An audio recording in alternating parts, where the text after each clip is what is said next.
Before we start, go to sashimi.cloud, sign up, and receive transcripts of interviews and announcement of future guests. And now we start. Welcome to Season A of Sashimi. For episode 12, I interviewed Faisal Masud, a CEO of Fabric. Fabric is a cloud-native e-commerce platform for middle market and enterprise clients. The company recently raised $100 million in Series B, just 5 months after their $40 million Series A, and less than a year after their $10 million seed round. And this sequence certainly caught my attention, so I was looking forward to this interview. We discussed the history of Fabric and what's behind the incredible growth, and Faisal shared his vision for the company. You'll be interested to hear his takes on eBay, Amazon, UPS, and today's Silicon Valley. So enjoy. Well, Faisal, thank you very much for joining the podcast. Thanks for having me. Yeah, well, as we chatted earlier, when I read the press release about Fabric's rounds, I was blown away, and I started reading about you and the company, and I'm like, okay, it's going to be a fascinating conversation. So for people who don't know, what's Fabric? Fabric is a cloud-native, API-first, headless platform. And by headless, we mean how we have modularized our products to be stateless and individual. So in a typical e-commerce platform of the past, you would have a very monolithic architecture, which meant single points of failure. If one thing goes down, so does everything else. The front end is attached to the back end. In a headless environment architecture, the front end is separated from the back end. Hence, you can make changes to the back end whatever way you like, but it doesn't affect the customer experience. It gives you a lot of flexibility and the ability to be creative with your brand on a more sequence basis, and also just allows you to have more freedom to run your business. Effectively, all of this is a bunch of APIs running your core e-commerce platform, which in the past, as you probably recall, through IBM or Oracle, this is all on-prem. Now it's 100% on the cloud. We're hosted on Amazon AWS. And you're a CEO, and you joined the company, I think, sometime the last year. I did. I joined mid of August last year. I've been involved with the company for much longer, though. Got it. Can you tell us a little bit of the history of the company, how it came about, and what was your path to it? Yeah, I mean, the co-founders were from Staples, and they used to work on my team. And I've known Ryan for many years. He worked with me at eBay when I ran global returns. Ryan was the product manager for that. Also was product lead for various other cart checkout, other trust and safety areas of eBay. And then when I moved to Staples, I ended up asking Ryan to come join my team and run all the applied innovation at Staples along with the mobile team. And after I left and he left, and we were doing different things, and he kind of came back and said, look, I'm thinking about productizing the consulting that I do for e-commerce companies. I felt that was a great idea. And we embarked on this journey where he wanted to build out a suite of commerce APIs as a product, versus in the past where he was consulting and helping companies think about what to build. And fast forward, spent the next 3 years building. I was just on the sidelines, connecting with people, customers, hiring, etc. By the time the pandemic arrived, they had, the company had 2 or 3 customers at that point. And we were kind of gearing up to get ready for a fundraise. And that's when I brought in some folks with me. One of them being Tim Guilleri, who's the one of the managing partners at Sierra Ventures. And Tim basically said, look, if you're going to be CEO, I'll put in the money. Simple story, huh? Yeah. And so you can imagine it was not a trivial set of changes that had to take place, but Ryan was pretty much on board. And we said, okay, let's get this done. So we ended up raising about 10 million back then in August. It was seed round, right? It was a seed round, yeah. And it was a pretty big seed. For a seed to be that large is quite significant.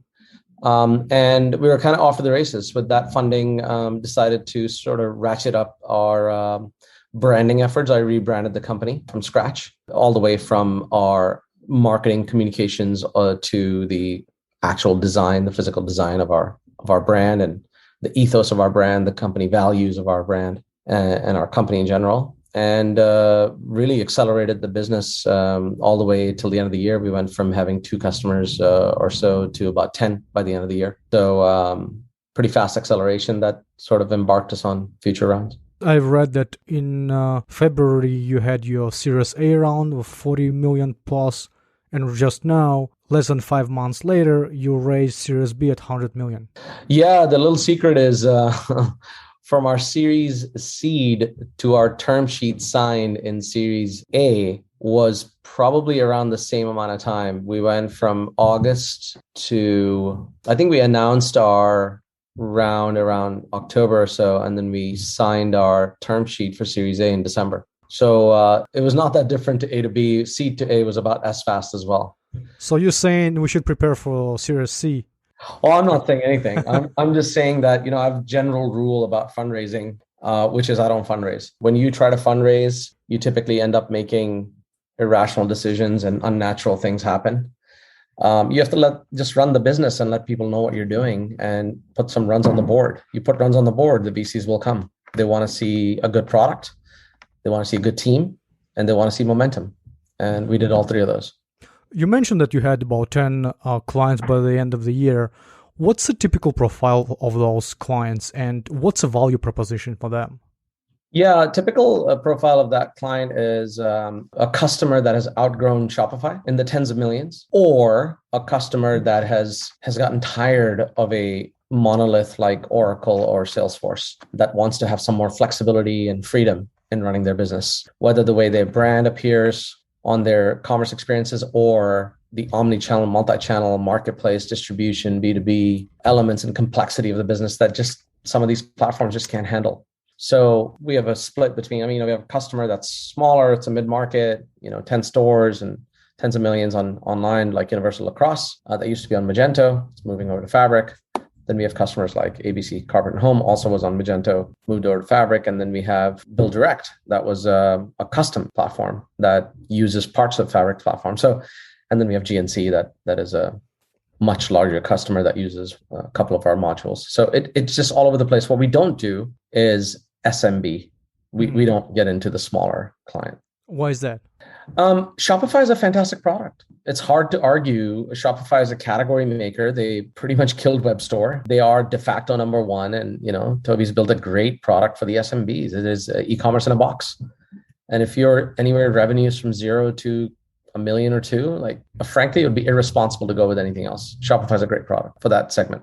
And for us, our Copilot apps, which are the user-facing apps, are not built for single individual companies. They're built for very expert users in companies. So a merchant, a marketer, an operator, a planner, an analyst. Whereas Shopify is built for, the single threaded owner, the mom and pop commerce experience. That's one person doing everything. Whereas our applications are individual, specialized in doing that particular task. Got it. And how do you guys price your product? Is it based on modules? Yeah, it is based on modules. So we are 100% SaaS. We do not believe in charging rev share. We only will charge rev share if there is a desire from the customer side to be rev share heavy. Typically, you will never see that because once you get into the hundreds of millions, you don't want to be giving out a percentage of your company revenue to somebody. So we believe that just because you're growing doesn't mean we should make more money. That doesn't seem reasonable to me. So we price by module, and the more modules you get, the bigger discount you get on top. Mm-hmm. And then the fewer you get, it's a standard flat rate annually. We don't charge by seat. We don't charge by any of those things. We keep it very, very simple. Commerce, service, monthly rate. That's it. Can you share the price of the modules, or is it a secret? I can and I cannot. Our typical customer can pay anywhere from $60,000 a year all the way to hundreds of thousands a year. It really depends on how small the implementation is to how large, but typically it's in the hundreds of thousands. With that type of pricing, what's your go-to-market strategy? Our go-to-market strategy is pretty simple. We don't really have a lot of outbound motion. Our typical customer is a mid-market doing, in the tens, if not hundreds of millions, looking to not spend a lot on rev share, establish more autonomy in their front end. So what they do with their customer experiences, and having a very reliable, knowledgeable amount of expense every month that they would with us. So if they took a traditional PIM with us, which is a catalog, that's not going to cost them more than a little over 6 figures. They don't have to worry about, how much do I have to pay for the seats and the rev share and the SaaS and any other, service maintenance fees. We don't do any of that. It's very simple. So our motion is pretty simple. We get the inbound request to view our demo. We provide a demo of our products where the need exists. And then after that, it's a very technical sale, to be very clear. Mm-hmm. We don't have traditional sales teams. Our sales team is very sales engineering and solutions driven team.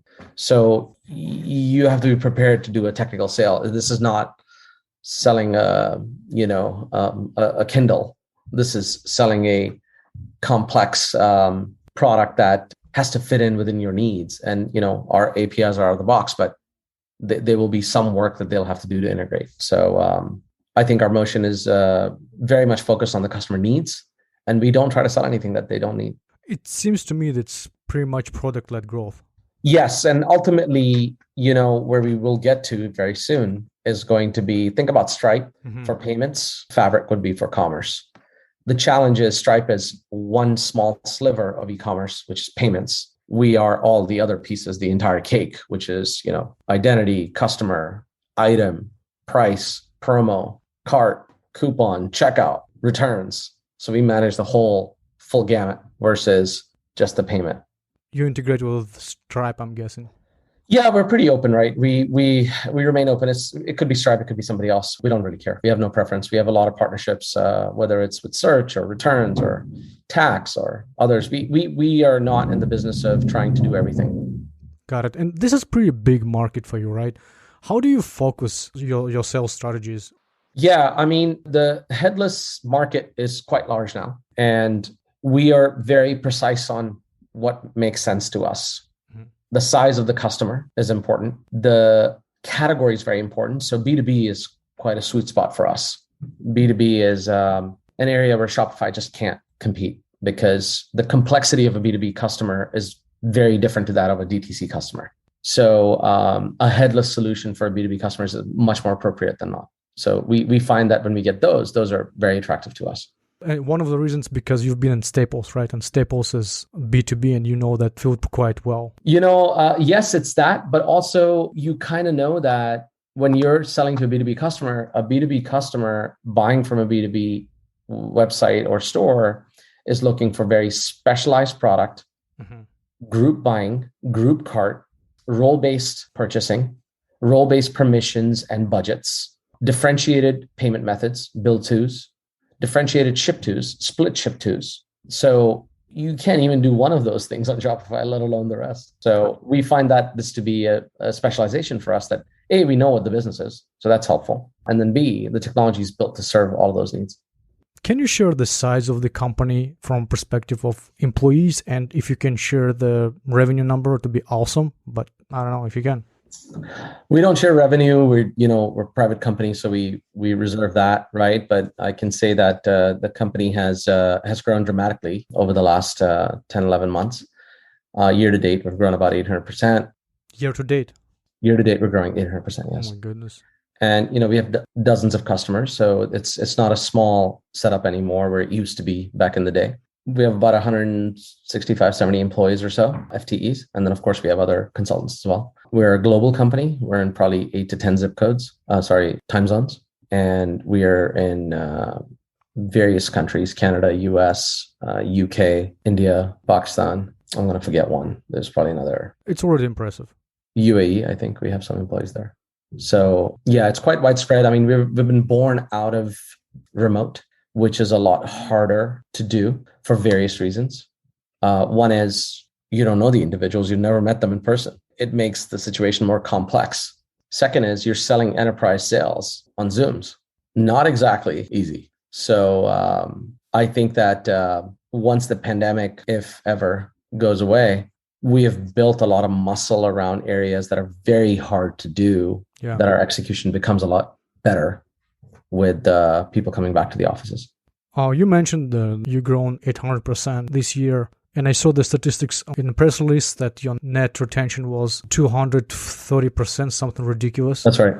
Is it primarily because you had a couple of large clients that added a lot of modules, or you see the trend across many clients that are continuously adding new modules? It's quite a few clients that have added more modules. I mean, when we started our journey to raise our Series B, we had already come to a point where once our customers have gotten a flavor of Fabric, they want to try more because the modules work well together. And from a cost basis, it's a pretty dramatic improvement for the customer.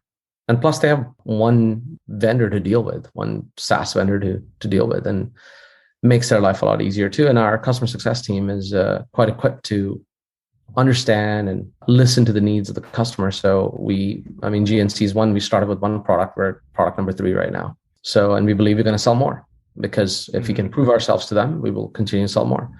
And it's not that different to sort of AWS in many ways. AWS will, start with S3 and compute and EC2 and then it's DynamoDB and then Aurora. And we see ourselves as AWS of commerce. Do you have like direct competitor, or by the time companies reach out to you, they just want to work with you, or they basically compare you with someone else and trying to pick one? It's a mixed bag. If it's an enterprise, it's usually an RFP. We don't mind that. We actually like showing off our demos. We like showing off our product because people get to see, you look at our websites and the speed and what we do. I mean, I built staples.com, and a simple example, if you do the page speed test on staples.com, which is all microservices that we built, it's a 99 score. If you look at the Shopify staples.ca, I think it's like a 50. So, the headless platform works. It's faster, it's more flexible, it's more scalable. And we pride ourselves in that. We have a better product, and we don't see competition as a challenge. We don't see the customers as a challenge. The only thing that we fear is our own execution. Yeah, and you're growing very fast, right? So you said you have about 170 employees. How's the company structured from perspective of different departments? And how do you manage all these people? Great question. So we're structured pretty similar to other SaaS type organizations, some nuances, because I don't come from SaaS, as you know, as you can tell from my background. I come from the enterprise. I come from sort of FANG type background. And I have a point of view on this, which is, you have to put people in the right seats where they can be most successful. So I own, from a structure perspective, the typical legal, finance, people, sales. Those are the core areas, right, that fall under me. And then Ryan, our co-founder, owns all things product. So anything to do with product is under him. And then, of course, technology rolls up under me. And that's our CTO, Omar. He's also from Amazon. He owns all things product delivery and engineering, architecture, security, all of that. And then we have, of course, the sales team that reports to me as well. That's the structure today. We don't have a pure play sort of partnerships organization yet. Our chief legal counsel owns that today, but we will be staffing for that as well. I saw you just hired a chief marketing officer. We did, yes. So that's the other individual that reports to me. So Karen, just joined us. Yeah, we were delighted to have her on the team. So I think you added quite a few of those senior executives fairly recently. We have, yeah. We added a CTO back in, I think, January, February. We added EVP of revenue, Mike Hand from the industry, actually. He joined, I want to say December or January, somewhere around there. He's probably knows better. Then we added Karen. We added Nevin, our CFO, Krupa, our general counsel. We added Morgan, who's our SVP of product. He's ex-Google as well. So yeah, we've added some real people, but the common theme across all those people are they know me. Some nepotism taking place there, huh? For critical hires, it's I hear all these horror stories about startups and what happens and hiring and all that. Frankly, I've never had a hard time hiring because I've grown up in an environment where I believe that treat people the way you want to be treated, give the right people the autonomy to go do what they have to do, and pay them what they deserve, and the rest just works out. If you don't like micromanagers, then don't be one. Right? You have to live by your own rules with other people as well. And then we established our values pretty early at Fabric. And one of our biggest values is seek to understand before being understood. And that's at the kernel of our company. Everybody is an active listener, not a passive. And we need to hear each other's point of views before we form any opinions. I've always believed that the culture of the company has to be one that's vibrant, fast-paced, thoughtful, empathetic, but also very data-driven. And so the folks that I've brought they fit right in. I believe and I know we have the most talented e-commerce technology team in the world. I think one person we didn't mention is customer success. Yeah, we have a customer success leader, Nessa Garcia. She reports today into our CPO organization because customer success has so much information coming back from the customer around the product. Interesting. That those primitives that we build, those backlog of our product that we build, the closest to that is the customer success team. And the customer success team has twofold agenda. Number one, ensuring the NPS is high and keeping the customers happy. And number two, identifying other opportunities where Fabric can fit in. But you do that by understanding the product and understanding the product needs from the customer. So today it lives there. We haven't really determined where it lives long term, but it's been great having her on the team. From what I just heard, seems like your customer success is not really focused on revenue, right? Not upsells. It's more of the hearing the client and channeling the message to the product team. Is it fair? It's fair. Sometimes it is driven by that. If we see the opportunity that's like there's a huge need, then we should try to go and figure out a path to sell that. But I truly believe great software is bought, it's not sold. We will show you the product, and if you like it, you will do it. You know, trying to sell software, like being pushy and salesy, that's never really a great idea. I felt the same way about raising money. I feel the same way about sales. So our CS team's number one agenda is customer happiness.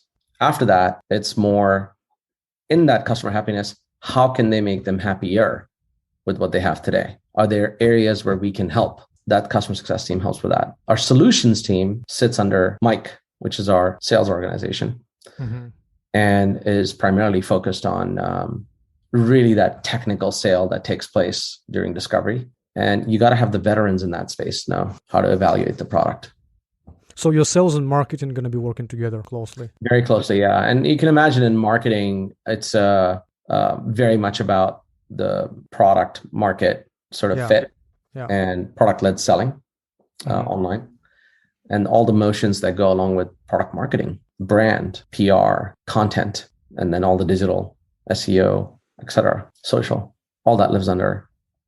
What KPI would you use to measure effectiveness of marketing and customer success in this context? I think NRR is a good metric. Retention rate is a big metric. And having a retention rate that we do is symbolic to how we have performed. I mean, when we're raising our round, the key SaaS metrics that we had, from growth all the way to NRR to cycle times of selling, et cetera, we were, our CFO always said we're 2 standard deviations better than the median. It's not easy to get there. You have to pay a lot of attention to the customers, and we have our own challenges, but who doesn't?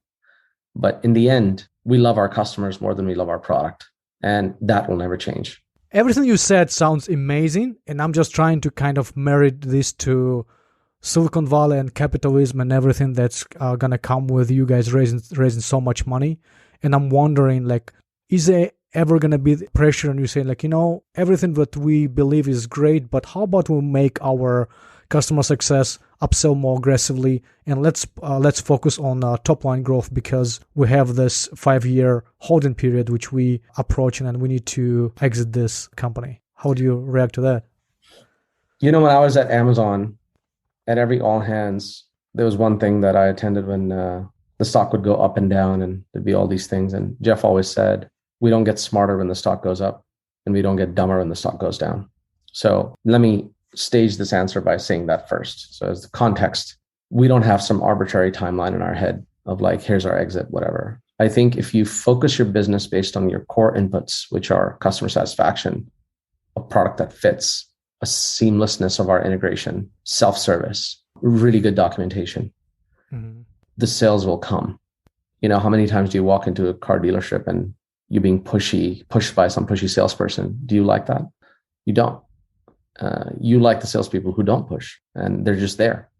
We are there to address the customer's needs. And as a result, what's interesting is we've had a lot of referrals from our customers.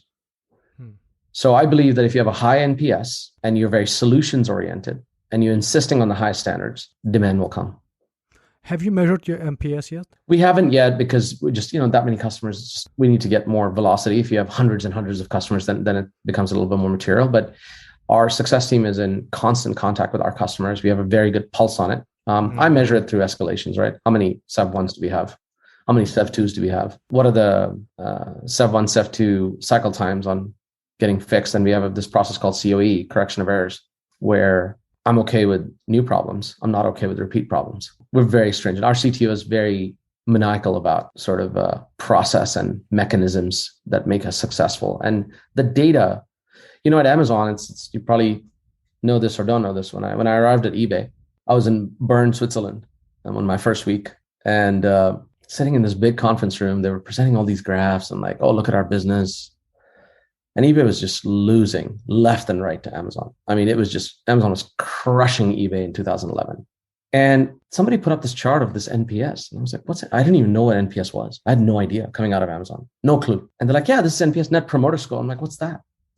And so this Bain metric of like, would the customer promote you or are they a detractor? Something like that, right? I get the general sense, right? So I'm like, okay, well, why is Amazon on that chart? They're like, oh, we track Amazon. Wait, you track Amazon? Yeah.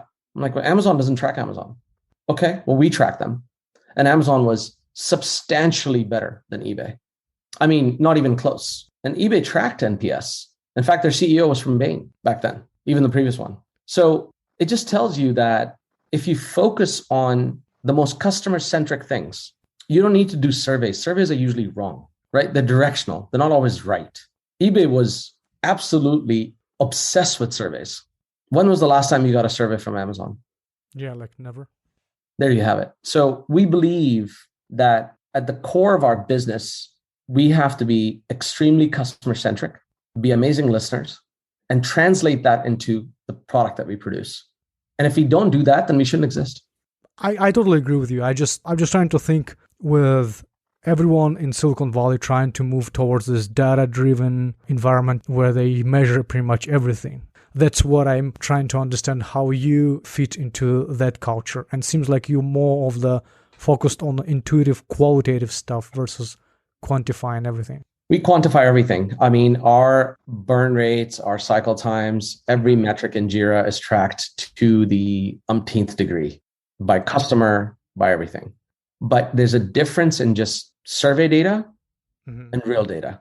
Most people don't do surveys. I don't do surveys. So you've got silent sufferers, people who are dealing with crap and they just don't report it.